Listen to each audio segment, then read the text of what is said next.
भारत सरकार या कोई भी सरकार के जो आवश्यक चीज बा ओकर कमी ना हुई।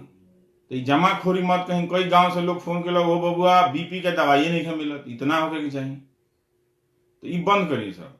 आई यो बात तनी अपील करे के बा पुलिस लोगों से भी कि केहू रेहड़ी भी लेके जाता, पपीता लेके जाता, संतरा लेके जाता, लगा तो लोग चहेटे ओकरा। ई बात ठीक नहीं है। दूध दही बिस्कुट जौन दुकान ठेला पे खोलले बड़ा सन, ओकरा के रहे दी तबे तो आवश्यक चीज बिकी, ना तो पहुंची के तरह। आ दूसरा व्यापारी भाई लोग से भी बड़ा निवेदन बा भाई कि ए बरा छोड़ दी, जमाखोरी कईल, दाम बढ़ावल, ए बरा छोड़ दी। कोई फायदा नहीं है। बाचन सन की रहन सन की ना, अगर कोनो ठिकाना नहीं कर ढेबुआ राउर डाणे में रह जाई आ निकली ना हो जा, वही में फासला रह जाए या दुनिया से चल जाई आदमी, बुझाइल। तो ज्यादा पैसा के पीछे नहीं क्या भागे का, रउआ कमाई जरूर, लेकिन इतना मत कर दी कि लोग भिंडी के तरकारी, बंगलोर से एक जना लिखत रहे कि उनका भिंडी महंगा हो गई बा, दिल्ली में भिंडी महंगा हो गई बा, मटर छीमी 30 रुपया से के 60 रुपया भागल बा। ई काहे होता? ई ना होके के चाहिए। तब व्यापारी लोग तो नहीं सुधरो, खाली थरिया बजौला से देशभक्ति ना होला। देखी कि सबके थरिया में थोड़ थोड़ सबके आगे बारात आई बनू भाई, सबके क्यों खियावे के बा। एक आदमी सारा स्टोर रूम में बैठ के जरा के रउआ रखवारी देनी हुए खा के चल दले अपन, आ केहू के रसगुल्लो ना भेटल। हाँ, तो देखी कि बहुत सिचुएशन गंभीर बाजी जी। रउआ लोगिन के हम पहले बता देतनी कि दुनिया से का न्यूज बा। दुनिया से आप देखी रहुआ तो 4,35,000 कोरोना के मरीज हो गई बड़े लोग, 4,35,000। एमे से एक बात ठीक बा कि 1,11,000 लोग ठीक हो गई बा लोग, लेकिन 19,000 लोग मर गए लोग, 19,000। एमे आप देखी रहुआ कि ईरान में 2,000 से ऊपर लोग मर गई बा, इटली में 6,820 लोग मर गई बा, स्पेन में तो इतना लोग मरा था कि वो इटली से आगे निकल गई बा। अब स्पेन, अब यूरोप के बड़ा स्थिति खराब है बहुत ज्यादा। तो स्पेन में रहुआ देखी कि बहुत लोग मर गए लोग जा, 3,434 लोग मरल बा लोग, और 738 आदमी अभी 24 घंटा में मुँह हो जा, और इटली में तो 6,820 लोग मरल बा। तो ए तरह से बहुत लोग मर रहा बा। ठीक बात नहीं है। एक माने ही बा कि इंतजाम उतना चलत नहीं है जितना लोग कहल ओकर सुरक्षा में लागल, वो इंतजाम में उतना तो काम ही रुकत नहीं है। देखिए 15 दिसंबर से जब ये केस आई बा, 3 महीना बीत गई, ये रुकते नहीं है। अब फ्रांस के एगो हॉस्पिटल चीफ बड़ा है, उनकर एगो बयान आई बा, वो बड़ा सीरियस बयान बा। वो कहता रहे कि जितना लोग मरता उतना बतावल नहीं खे जा। हॉस्पिटल के चीफ हमें हिया खानी ना कि जौन ऊपर से मंत्री बोली है, मुख्यमंत्री बोली है, प्रधानमंत्री बोली है, तो सारा वे पीछे हाँ सब बोले लगा तरह से नेके तरह से अलग अलग में बोले के चाहिए, तो बुझाई कि हाँ एकर विचार का ओकर विचार का। ये फ्रांस वाला यहाँ के कोनो स्वास्थ्य बोल दे डॉक्टर तो नौकरियां खा दी सन सारा मिलके विधायक सन, ये कुली होता है क्या? तो फ्रांस में हॉस्पिटल चीफ बोले बा कि जितना लोग मरता उससे कम रिपोर्टिंग होता। ये बात रहुआ देखे के बाद इंडिया में भी टेस्टिंग बहुत कम होता भाई, बहुत ज्यादा कम होता। हमनी के 2 लाख में 3 आदमी के कोनो डेटा छपले बड़ा सन, बहुत कम होता टेस्टिंग। रहुआ बिहार में तो पूजी मत हो, हम बोले के ना चाहिए बीपी चढ़ जाता, इतना खराब इंतजाम बा भाई। 12 करोड़ आबादी में बा, उतना में कितना स्पेन और कितना इटली बिहार में बिला गई है पता ना चली। वहां कोनो इंतजाम नहीं है। हमरा बुझाता कि इंतजाम के नाम हुए होता कि चिवड़ा गुड़ बटाई भेली हुए खाइए लोग, उसे काम चली। ये बाढ़ रहा था कि गांव में लालटेन बंटवा देनी, मोमबत्ती बंटवा देनी, दिया सलाई बंटवा देनी, उसे काम चल गई, उसे काम ना चली। ये बहुत सीरियस बात बा कि वहां बिहार में पता नहीं चला कि कितना आदमी के टेस्ट होता नहीं हो, तो बहुत कम टेस्ट किट भी गई बा। इतना होके के चाहिए होत का रहा भाई। 2.5 महीना 2.5 महीना से पूछा में रहुआ कि का होत रहा है। 15 दिसंबर जब पता चलल, बहुत दुनिया के देश अलर्ट हो गई लगन, रहुआ का करत रहनी है? ये कहिया पूछाई? अब सब कोई के जान तो दांव पर लग गई बा। काहे ना एयरपोर्ट पर सब जना के चेकिंग भइल, काहे के तरह से लोग बच के भाग गई बिना ओकरा के रिकॉर्डिंग कइला। कितना सीरियस हो जाई। अभी तो लेकिन हमनी के ठीक बानी सन, घबरावला के जरूरत नहीं है, लेकिन इंतजाम हमनी के नहीं है कि अगर स्थिति बिगड़ जाई तो। अब देखिए कि भारत में का बोल बा कि 606 केस की संख्या हो गई। 30 जनवरी को पहल का केस आई रहा केरल में। अब केरल में कहियो कंट्रोल हो जाता, बढ़ गई, आज 10 केस नया जुड़ गई हो में, कर्नाटकों में 10, दिल्ली में 2-3 दिन से कहत रहे लोग केस नहीं आवत, लेकिन आज 5 केस आ गई दिल्ली में, रुआ देखी तब तो वो तो ए तरह से आप 606 केस हो गई बा भारत में। तो वो थोड़ा सा देखे के बाद हमनी के कि 22,038 टेस्ट होता है, बहुत कम बा। अब कहीं खबर पड़नी है कि कोई यहाँ के लोकल कंपनी बिया उ शायद टेस्ट किट बनाई, तो बहुत लेट हो गई। सब पहले इंतजाम करे के चाहत रहे कि सब जैसे साउथ कोरिया कैले रहे। तो खैर जाए दी, हमार तो एगो बात याद रखी, डराए के नहीं खा, डेरा पे रहे के बाद लबरई के बयार ना चली, चली तो सांच के बयार चली। बात बा यहाँ साफ, लबर तबर हेन तेन बतिया का हमारा आदत ना है। इसलिए कहते नहीं कि भाई रुआ काहे ना इंतजाम करनी है। आज देखिए चीख फाट गई बा, सोचनी है कि आज ना आए का आई, मैंने देखा था नहीं कि बिहार के लोग जो मजदूर बारन सन, यूपी के लोग बा, राजस्थान के लोग मजदूर बा, वो लोग आदमी ना है, कल ना कर रही कि वो लोग इंतजाम तो नहीं नीमन से करे के चाहत रहा। तो जब प्रधानमंत्री जी लॉकडाउन के घोषणा करे आईनी, तो वहां के गरीब मजदूर के बारे में कुछ इंतजाम मीटिंग करके आवे चाहत रहे कि ना, बतावे के चाहत रहे कि ना। अब वो कह दनी हुआ से तो हमारे सहयोगी बड़ा लोग को कहते रहे कि उन्नाव से लखनऊ में देख ले कि उन्नाव से 80 किलोमीटर से लोग रात भर पैदल चलल आवता मजदूर, आ जाए के रहे वो लोग वो जाना के सारा के बहराइच, इतना लोग पैदल चला था। अहमदाबाद से पढ़नी है इंडियन एक्सप्रेस में कि 2000 मजदूर पैदल चलक, निकाल दिला बड़ा सन कंपनी वाला, बुझे नहीं नू, कंपनी वाला मजदूर लोग के निकाल दिलक। अब वो लोग पैदले पैदले जाता राजस्थान, इतना पैदल चलाता लोग।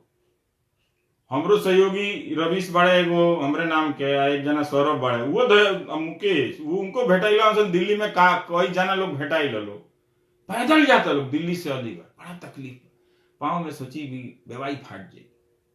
ये तकलीफ केहू के ना लोग 2.5 महीना से होत का रहा, सरकार के खेल चलत रहा, राज्यसभा के चुनाव होता, वो इंपॉर्टेंट रहा,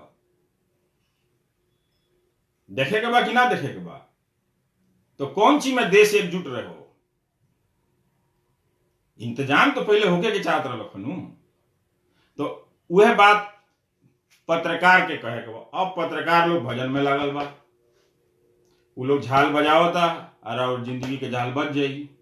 अब कितना डॉक्टर लोग डराइल बा, तो डॉक्टर लोग के समस्या उठावे के चाहिए भाई। वो तो हमनिए के घर के लड़का हुआ सन, जहिया सन दस्ताना। अब इटली के कहानी पढ़नी है, 3000 नर्स लोग देखी कि ओकनी के, एक तो बहुत ग्रेट बात बा कि नर्स लोग इलाज कर रहा बा, डॉक्टर लोग बहुत लोग मर गए बा इटली में, लेकिन तब वो इलाज को एक जना डॉक्टर बड़े रहले, बेचारे 57 बरिस के रहले और उनका हो गई कोरोना, लेकिन वो वेंटिलेटर ना ले ले। वो कहले कि हम तो डॉक्टर बनी, हमरा के मिल जाए, लेकिन एक मरीज के ना मिली। सोचनी है बात, वो डॉक्टर मर गई, कितना बड़ा बलिदान दिला। तो डॉक्टर बलिदान दिलक हो तो खाली जाके ओकर बलिदान मनावे के देखे न, ऐसा कमाल के डॉक्टर मरे ना, ओकर जियल बहुत जरूरी बा। ओकर मरला के महानता गावे के जरूरत नहीं है, ओकर उ जी तो कितना लोग के बचाई। डॉक्टर तो रहे ना, अरे वो लोग पूछनी ना एमपी लोगों से कि हो इतना दिन से वोट ले लो, अस्पताल ओकनी के नेतवन सन आपन मेडिकल कॉलेज खोलने बड़ा सन, जहां 2-2 करोड़ रुपया लेके खाली कमाता रहा सन प्राइवेट। आ सरकारी मेडिकल कॉलेज के तो 20-25 वर्ष से तो चिंता नहीं है, जबकि इस देश में सबसे ज्यादा प्राइवेट मेडिकल कॉलेज बा, कोनो के कोई नाम नहीं है, 1-2 छोड़ के, खाली पैसा कमाए के व्यापार बा। ई बात रहुआ अखबार में कहीं पढ़ता नहीं, टीवी पे पढ़ता नहीं जी, ना बोल जाओ। बिहान राउर लड़का सोचो कि जो डॉक्टर बड़े है राउर जिला में, उनका खानी राउर डॉक्टर बने वो लड़का, तो कहां से पढ़ के दी बेचारा, काहे 2 करोड़ रुपया फीस दी। बहुत लड़का भेटाला सन जो डॉक्टरी पढ़ता रहा सन, एयरपोर्ट पे भेटाई रोए लागल बेचारा। वो कहलक कि हम तो 1 करोड़ रुपया सर लोन लेकर हम जाते नहीं पढ़े, हमारा जेब में 1500 रुपया नहीं के खाए के, बंगलोर जाते नहीं इंटरव्यू देवे। बताई ना, हम तो चाहते नहीं डॉक्टर बने के चाहते नहीं, ताकि हम मानवता के सेवा करी। अब वो ऊपर इतना लोन आ जाए तो बेचारा का करी। तो ये सब प्राइवेटाइजेशन के नाम पे दुकान चलल ना बुझनी। हाँ, ये बुझे के बात बा में, यह बुझे के बात बा कि राव जिला में अस्पताल लौकत कहां नहीं के जी, बेजाय बात कहतनी कहीं ना कि हम बेजाय कहतनी तो कहीं कि हम कहे कि रोवा लोग इन सब जना के लिख दी कि हमारा जिला में अस्पताल मत बनवाई, जितना लोफर बड़ा सन सब जितना बड़ा सन बेफेरल भेजी ओकरा के टिकट दे दे के हमनी के जितावतनी। कहीं जाके नेता लोग के कहीं चिट्ठी लिखी कि हमनी के अस्पताल ना चाहिए छोड़ दी, तो हम पूछी ना एक माने रोवा चाहिए, रोवा चिट्ठी नहीं लिखत तो अस्पताल के बात तो करे पड़ी, तो नहीं खे तो डॉक्टर लोग डराइल बा। वो बात सही भी बात बा, लेकिन अब दूसर तरीके से जितना थरिया बजावत रहलक लोग रोवा लोग बजौनी है, अब जे डॉक्टर जाता इलाज करे ओकरा के लोग कहता सोसाइटी में मत आई बताई। तो हम तो सोचनी कि थरिया बजावत लोग अगला दिन वो लौट के अस्पताल से तो दुआरी बजा के शंख बजाई लोग आई आई आई है कि ना, लोड़ा लगे परीक्षा जाई लोग परीक्षावन करी लोग कि डॉक्टर साहब आई बड़ा कोरोना के इलाज करके, तो लोग उनके का भगावत आ। प्रधानमंत्री जी कहनी है वहां का कि बहुत शर्मनाक हो, तो भगवान के अवतार वालों के बेरा। स्वास्थ्य मंत्री जी कहनी है कि बहुत गलत बा कि डॉक्टर लोग के लोग सोसाइटी से निकालत। तो एबरा स्थिति कहे भई कि हमनी के जब इंतजाम ना करनी सन, टीवी लागल रहा कि मध्य प्रदेश में केकर सरकार बनो केकर सरकार ना बनो, वे न उतरलक ह और कुछ उतरलक ह, पार्लियामेंट चलत रहलक ह, दंगा होत रहलक ह दिल्ली में। लेकिन कोई इंतजाम करना चाहिए था ना भाई, क्या इंतजाम किए? बिहार जैसे राज्य में डॉक्टर लोग हमको कह रहा है कि सर आप छुट्टी पर हैं, छुट्टी कैंसिल कीजिए, आइए हम लोग का बात कीजिए, व्यवस्था का कुछ कीजिए। एगो भागलपुर से कोनो नोटिस भेजा था हमको कि डॉक्टर लोग कह रहा है कि दस्ताना मास्क का जरूरत नहीं है, लेकिन जब हम जाके स्वास्थ्य मंत्रालय का वेबसाइट पर देखे तो डॉक्टर लोग को इस बीमारी में कैसे जब कोई नया महामारी फैलता है तो एगो सेंट्रल गाइडलाइन दिया जाता है, यह गाइडलाइन के हिसाब से चले के बा। क्योंकि तो बुझात नहीं कि अंधेरा में सब जना टोअत रहन कि कहाँ जाई कौन रास्ता चली कौन रास्ता ना चली, क्योंकि बुझात नहीं है। तो एमे सरकार एगो गाइडलाइन जारी करेले कि ये देख के बबुआ करे के बा। वो गाइडलाइन में लिखल बा कि N95 मास्क चाहिए, दस्ताना चाहिए। हाँ, इटली वाला भोर पड़ा गया इतना बोलता नहीं तो इटली में एगो नर्स के इंटरव्यू पढ़त रहनी है, तो उमें नर्स कहते कि हम दस्ताना पहनले बानी, लेकिन मान ले बानी कि दस्तानो जन बानू वो चमड़े हा, तो ओकरो को हम धोत हनी आ एक दस्ताना के ऊपर एक और दस्ताना पहन ले बानी, ओकरा ऊपर एक और दस्ताना पहन ले बानी ताकि कहीं से शरीर में ना घुसे। तो वहां पर 3000 नर्स के हो गई बा, तो ये इंतजाम तो ना भई। आई पत्रकार के बोझत नहीं थे, खाली यही में बालोग सारा जाना कि प्रधानमंत्री के भाषण कितना निमन भइल भाई। वो तो सब टेलीविजन पर देखावल गई, लोग देखिए लेलक ह, तू जयकारा में काहे लगल बड़ा? उनकर भाषण कब खराब होखेला? तो निमने होखेला। ये पत्रकार के काम व्यवस्था के सवाल उठावे के रहल जी। अब रउआ के मेहरारू के हो जाए, पुरनिया के हो जाए, लेका फैका के हो जाए, तो मान लीजिए कि पटना में हम पूछनी है पत्रकार लोग से कि ओ भाई बिहार में का इंतजाम बा, कुछ ना। पटना में टेस्ट होता, कितना टेस्ट भइल? कुछ ना। 200 की 300 भइल, काहे भइल भाई? 12 करोड़ आबादी में अभी 300 टेस्ट भइल, बताई। ये सीरियस बात बा कि ना? दरभंगा में केहू के हो जाओ, केहू के मधुबनी में हो जाए, केहू के समस्तीपुर में हो जाए, के जानी जी ओकर जान के कीमत ना हो। सीरियस बात बाकी ना। ऐसे भोजपुरी में नहीं है कि अंग्रेजी में हिंदी में हेन तेन तेला बेला बतिया तलो, साफ बात केहू नहीं खेल। पहले से ही बात भइल रहे कि हमनी के देश में काहे नहीं के हो, तो जनवरी में हो गई रही सारा। तकलीफ के बात बा, बहुत चीज फाटल बा। हमारे की मजदूर लोग के हम देखनी है कि टीवी पर कि वो लोग 80-80 किलोमीटर पैदल चल के जाता। तो जब वो लॉकडाउन करे के रहनी है तो पहिलका बार आयल रहनी है, तो पहिल के ही बार रुआ साफ साफ कह देती कि हम 15 दिन में हम लॉकडाउन करे जाता नहीं। तो रुआ लोग अपन अनिवार्य चीज के इंतजाम कर ली। खाली दूध आ चीनी आ बिस्कुट आ मैगी का पाकिट थोड़े अनिवार्य चीज है केहू के डायलिसिस करावे के बा, केहू के हार्ट के ऑपरेशन करावे के बा, उ लोग अपन इंतजाम कर ली। केहू के मान ली केहू के बूढ़ पुरनिया लोग घर में छूट गई बा, बानी शहर में, तो बुला ले आती हमू माई के बुला ले आती। अब पता चलल कि कब जहाज बंद हो गई, फोटो छपल, तो कितना न्यूज में बहुत आवत, सब गायब हो जाता, खाली डिबेट में लगा देता रसन। दुगो आवत रसन, झोटा धोके लड़वावत रसन टीवी में, तू कइला ना कइला तो लचा ले तनी ब्रेक। ये रहुआ लोग टीवी देखतनी ना माने लोग। कितना दिन से कहतनी कि भाई समाचार माध्यम के काम विश्लेषण करल, सूचना देवल, उ काम छोड़े खाली जयकारा होता। रहुआ लोग इन करी लोग जयकारा, हमनी के काहे करी सन, करे के चाहिए हमनी के। बहुत तकलीफ भइला कि भाई मजदूर लोग के रहुआ लोग का सोचनी है, जब इतना मजदूर लोग काम करत रहे, रहुआ लॉकडाउन करे जात रहनी। हाँ, एगो रिक्शा वाला बा, ओकरा कमाई नहीं खे, 500-300 ओकरा खाए के नहीं। हम देखत नहीं अपना छत से एगो ठेला वाला रहे बेचारा, रात में लगौलक, सोचलक कि यही में कहीं बिक जाए, तो पुलिस आके हटौलो। पुलिस के तो कामे है, तो कहल गई बा कि भाई हटाओ, लोग ना रहे, कहाँ से वो रोड पे रहता। एगो नया ड्रामा देखो तनी कि जे रजिस्टर्ड कंस्ट्रक्शन मजदूर बा, अबाउट इन टॉपिक पे, ओकरा के हम कोई राज्य में कोई कहता कि हम 1000 देम, कोई कहता 3000 देम, कोई कहता 5000 देम। दिल्ली में अरविंद केजरीवाल कहले हैं कि 5000 देम। तो भाई अरविंद केजरीवाल कहले हैं कि हम 5000 देम, तो एक ये फोन करता हो, फिर फ्रेमो गड़बड़ाई बका। तो 8 बजे ऐसे ही नहीं है कि 8 बजे रहुआ लोग सुना था नहीं, खाली देखो नहीं। ऐसे ही नहीं है कि देखी कि मजदूर लोग के सोचे के चाहत रख कि तनी खाना पीना का इंतजाम हो जाए। अब 1000 देते नहीं रहुआ, कहीं 3000 देते नहीं, कहीं 5000 देते नहीं।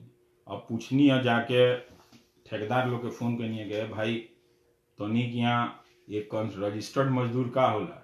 अब बहुत लोग गांव से आई बा, तो पूछी ओकरा से, जे लोग दिल्ली कमाए जाता, जे लोग बंगाल कमाए जाता, जे लोग उड़ीसा कमाए जाता, जे लोग बम्बई कमाए जाता, वो लोग से पूछी कि लोग रजिस्ट्रेशन करौले बा ठेकेदार के यहाँ काम करता। तो एक जना कहले कि ठेकेदार तो नियम के अनुसार लाइसेंसी रखना पड़ता है, और उहे मजदूर लोग का पंजीकरण कराता है। लेकिन मजदूर लोग क्या करता है कि ठेकेदार छोड़ के दूसरा ठेकेदार के पास चल जाता है, तो वहां पे नंबर या उसका सिग्नेचर जो है वो अपडेट नहीं होता, उसमें बदलाव नहीं किया जाता है। अब मजदूर को पता नहीं है, उससे कोनो ठेकेदार कहा गया भाई तू इस पर साइन कर दो, वो साइन कर दिया, चल गया अपना गांव, चल गया होली में, या कहीं और कमाने चल गया, फंस गया रास्ता पे, उसको मिलेगा कि नहीं मिलेगा पैसा। अब यूपी के श्रीकांत शर्मा जी बड़े वहां मंत्री कोनो वहां के कहनी है कि कमाल खान हमारे सहयोगी बड़े कि हम 6 लाख मजदूर के हम भेज दिल बानी अकाउंट में 1-1000 रुपया। अब भेज दिल बानी तो बहुत अच्छा बात बा, लेकिन खाली इतने तो मजदूर नहीं। हालांकि जोगी जी कहले बानी कि 35 लाख मजदूर के हम देम, लेकिन उससे ज्यादा लोग मजदूर, खेतिहर मजदूर बा। और जो कितना काल तो हम बतौले ही रहनी, वो लोग के खाए पिए के क्या इंतजाम बा। बहुत सैड बात बा ये आज के तारीख के भारत के। इतने दिन में उघार हो गई सारा इंतजाम के लिए। तकलीफ के बात बा कि लोग पैदल चलता इतना दिन, बुरा धैले बा कंधा पे। आई मिडिल क्लास महास्वार्थी टीवी पे देखा था, बोलते बड़ा कि प्रधानमंत्री की लॉकडाउन, वो बुझाइल कि एटीएम बंद हो गई, नोटबंदी हो गई, फुल से स्कूटर स्टार्ट करके बाजार हम देखा था नहीं अपने बिल्डिंग से नीचे लोग इतना पैकेट दूध कीन लेता, इतना पैकेट कुछ सामान होकर के दुकानदार वो डरा गई ना इतना लोग एक बार हुजूम से आ जाता, बिहान से बंद करके जाते नहीं रहुआ दूध लगा तो ले ली। तो हमको ना भाई खोलो, वो नियम बना दो। बहुत जगह अच्छा लोग किया है, गोल गोल घेरा घेर दिया है, 6-6 फीट का दूरी पर लाइन बना के सुंदर सुंदर, गुजरात में, उत्तराखंड में, विशाखापट्टनम में, ये सब जगह पे लोग किया है सब। तो आपको ये बात समझना है कि मजदूर लोगों का जो इंतजाम हुआ है अभी कागज पत्र पे है। जो लोग रजिस्टर्ड है, जिनका खाता है, मान लीजिए रिक्शा वाला है, उसका ना घर का पता है ना कुछ है, उसको कौन रजिस्टर करेगा जी? उसको नहीं मिला ना। ये तो समाज सेवी लोग है कि बहुत लोग कह रहा है कि कोई कहीं फंस गया तो मेरे घर में आकर रह जाइए, चलिए हम खिला देते। ये अच्छा लोग है तो अच्छी बात है, लेकिन आप सरकार क्या कर रहे थे बताइए? आप बताइए कि आपके बलिया में, गोपालगंज में, सिवान में, महाराजगंज में, छपरा में, वाल्मीकि नगर में, बेतिया में, मोतिहारी में। मोतिहारी से एक जना कहले गांव में लोग नमाज पढ़े चल गई, कहाँ गई जब मना कहीं नहीं है तो एबरा कहीं नहीं क्या जाके नमाज पढ़े पे। जामा मस्जिद में भी कहले हैं इमाम साहब की सब बंद, घर में नमाज पढ़ी। नवरात्रि के टाइम बा, दूरे से अपना फल फूल किन लेनी, फलाहार कर लेनी, घर में रही, कहीं मेला में मत जाई, अपन व्रत करी। ऐसा कहले के कोई जरूरत नहीं है। कोनो मानता मंगले बनी रहुआ छोड़ दी, अगला साल कली गोड़ लागली में भाई अब इस साल ना हुई, कोरोना आ गई।